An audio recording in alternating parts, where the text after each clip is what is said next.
You're listening to the Youth Critic Podcast on KHZ Network. Find us on Facebook at DecibelUNG Radio and find us on Twitter at DecibelUNG.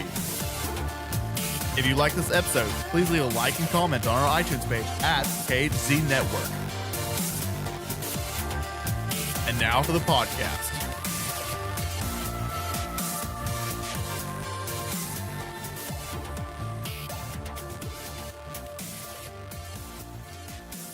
Hello everyone, welcome to the Youth Critic Interviews. I'm your host, Kale Smith, and today I'm not going to take so long to introduce myself or what I've been doing this week because you should have already seen the last episode, but just a quick recap.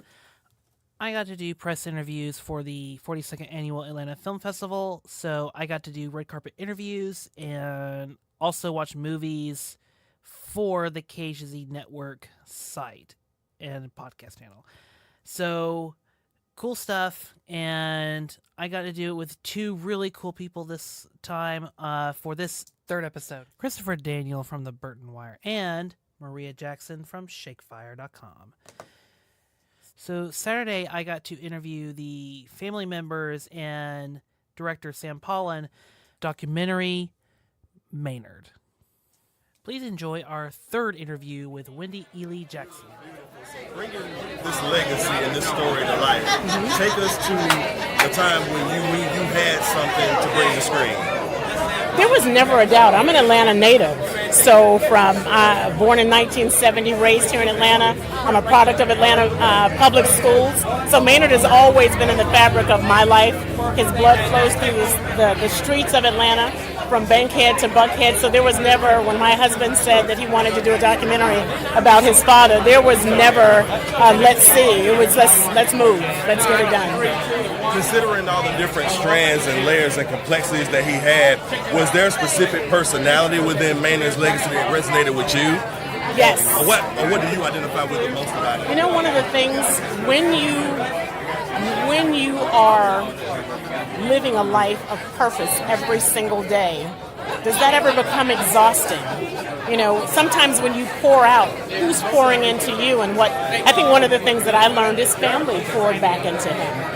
And because he loved the people of Atlanta, and he loved people of color and women and orientation so bad, and understood and really wanted to move for equality for all, that kept Maynard moving because he was able to see beyond a time that he would live to walk in. Absolutely. So. Considering everything that you had to work with, all the footage and papers and testimonials and just There's memories. about 5 documentaries left on the floor. Yeah, no doubt. Talk about something that you wanted to go into this movie that didn't make it. Oh, so we have about 16 hours of audio footage of Maynard in his own words. And we are going to use that. You'll have to stay tuned to find out what we do with it. But you're able to, there's no discrepancy in what Maynard's thoughts were surrounding his family, his job, who his friends were. That didn't necessarily make it into the movie. There's so much archival footage, and we're very thankful for the University of Georgia for archiving that footage for WSB. But there's a lot. There's a lot of room to do more docs about Maynard. And what specific part about this film that you didn't recognize going into it, doing the research? What was the most revealing to you? People that are serving in office, you don't realize that they don't get a moment to themselves. You know, when was that quiet time for Maynard? My guesstimate was probably sometime between 3 and 4:30 a.m., but he was at the office by 6 o'clock. So one of the things that Maynard would sit down in a chair and immediately start snoring, okay? But he would read every single morning the New York Times, the Washington Post, Chicago's paper, Atlanta's paper, to be in touch in what was going on with the world and how that was impacting Atlanta specifically and how he could make things better. I didn't know that, It's one thing to see your mayor on television or even pass him in the street, but this is a man that he loved his family and he loved his children so much, but he gave 150% of his time to this city. You said how important this was to you as an Atlantan. What are you hoping other Atlantans to get from this documentary? I want them to understand that in 1973, that people that looked like them didn't have the same opportunities for diversity, especially specifically in government and private sector on a C-level. So your executive vice presidents, it did not exist. And you learn that in this film. It did not exist. There were no women on banks, boards. There were no women or people of color being in crucial decision-making to be able to make these kind of decisions. Atlanta grew because he was forceful enough to make it grow. Was there anything that you learned through making this documentary that you didn't know about Maynard beforehand? There was a lot. I mean, you know, I'm 48, and Maynard, he passed in 2003 at the age of 65. So I learned a lot about the relationship that he had with my husband. This has been a very cathartic process for him to be able to do. My husband's Maynard Jackson III.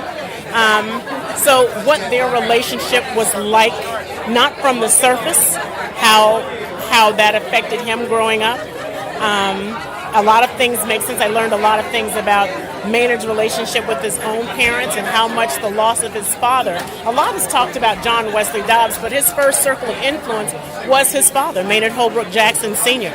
And losing him at the age of 15 and being in college at the age of 14, he was, at the end of the day, he was still a kid.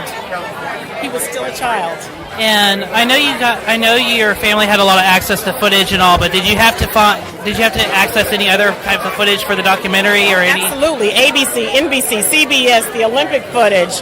I mean, we have so much footage we couldn't use it all, but it was the amount of research that was taken necessary, Associated Press. So there was a lot that we had to comb through to be able to craft this story. Okay, great. Thank you so much. That is it for the interview portion with Wendy Eley Jackson. Thank you, everyone that talked to us at the Maynard premiere. And that is it for the interviews for Maynard. You can follow me on Twitter at MovieKale. You can also follow the podcast at The Youth Critic. You can also follow the channel that distributes this podcast at KZ Network. And you can also find Christopher Daniel at Journalist History. You can also find Maria Jackson at _Roxy_. And you can also find their respected publications at The Burton Wire. And you can also find Shakefire.com at Shakefire. Thank you, everyone. We will be back with you soon for reviews from films at the 42nd Annual Atlanta Film Festival.